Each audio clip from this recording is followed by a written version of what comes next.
Welcome to clickmyproject.com.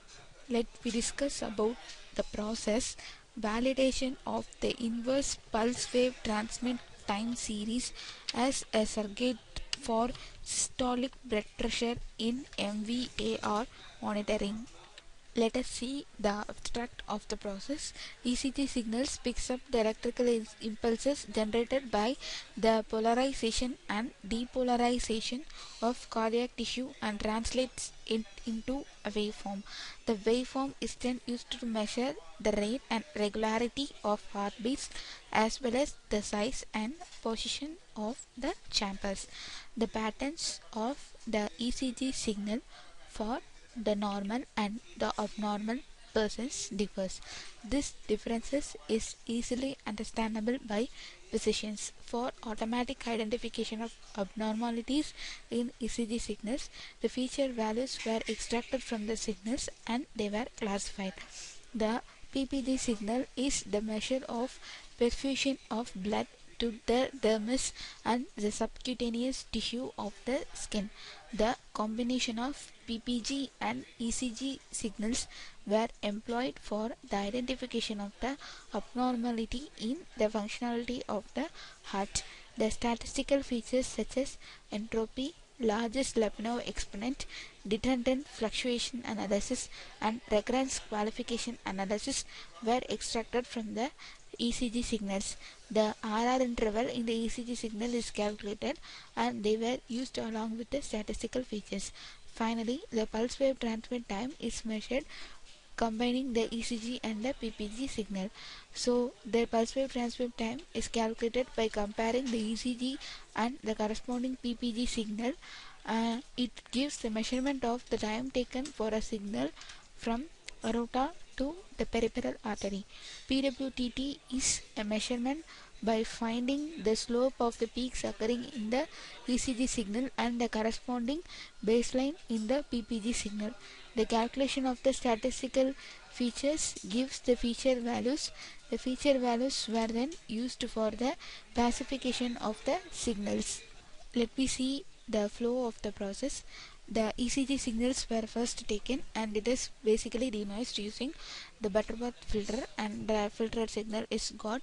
After the obtaining the filtered signal, the features were extracted based on the recurrence qualification analysis, largest Lyapunov exponent, dependent fluctuation analysis, and entropy. So based on these measures, the feature values were extracted. So these feature values were saved, and after that, based on the PPG signal, the PWTT is also calculated, pulse wave transmit time. So it is calculated by considering the ECG and the PPG signal combinedly. So first the PPG signal is got, it is also preprocessed using the same Butterworth filter. After the filter signal is got, the ECG and the PPG signals were compared to produce the pulse wave transmit time. For the identification of the pulse wave transmit time, the peaks in the both of the signals were identified and the detected peaks, differences between the detected peaks were calculated, and based on that the pulse wave transmit time is obtained.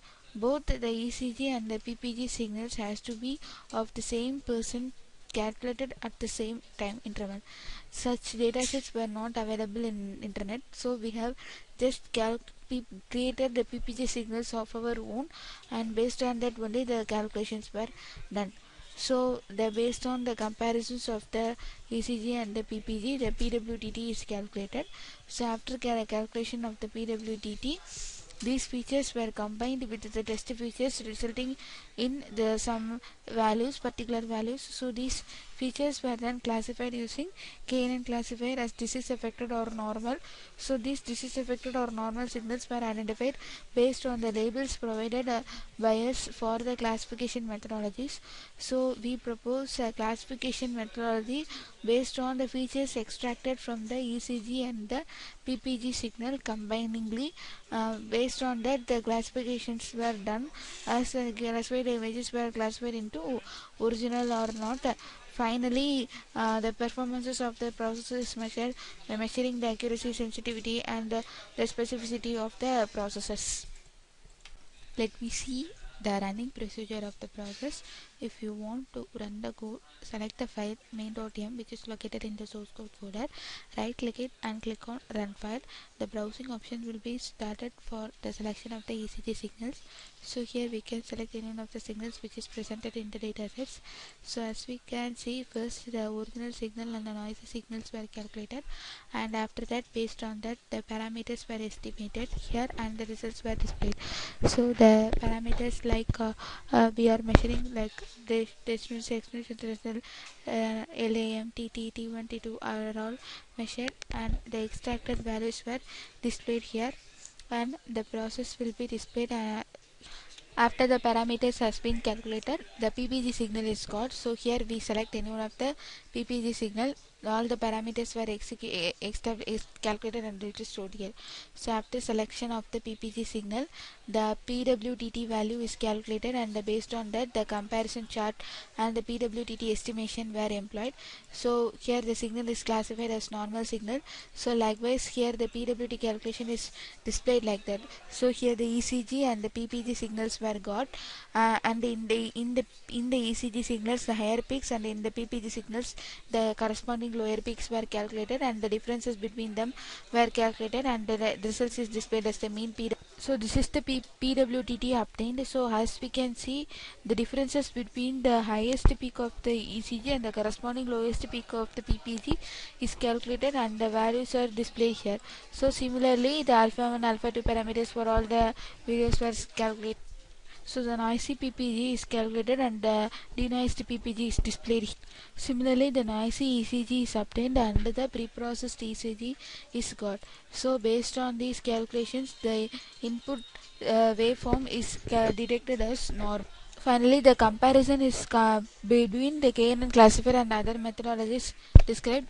So, comparing the number of the training samples, the accuracy value has been deferred, and the graph has been plotted statically.